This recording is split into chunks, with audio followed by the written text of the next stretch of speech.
అయ్యప్ప 18 ఇచ్చిన మాట ఏంటంటే, దేవతలందరూ కూడా అయ్యప్ప మహిషి అనే రాక్షసుని సంహరించిన ఆనందంలో,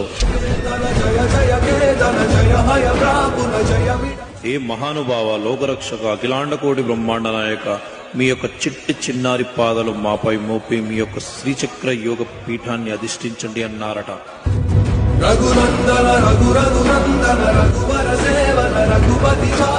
ఆహా, అలాగే అని స్వామివారి చిరునవ్వు నవ్వుతూ 18 మెట్లు ఎక్కగానే మణికంఠ అని 18 మెట్లు పిలుస్తున్నాయట.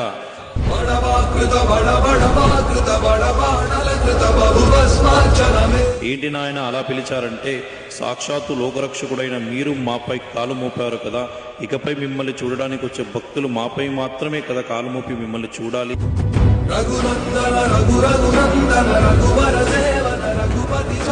మరి మీరు సామాన్యమైన మానవులు ఒకటేనా? మరి కాదు కదా. మరి మీకు తత్సమానులుగా ఉన్నవాళ్ళు మాత్రమే మాపై కాలు మోపాలి. ఎలా?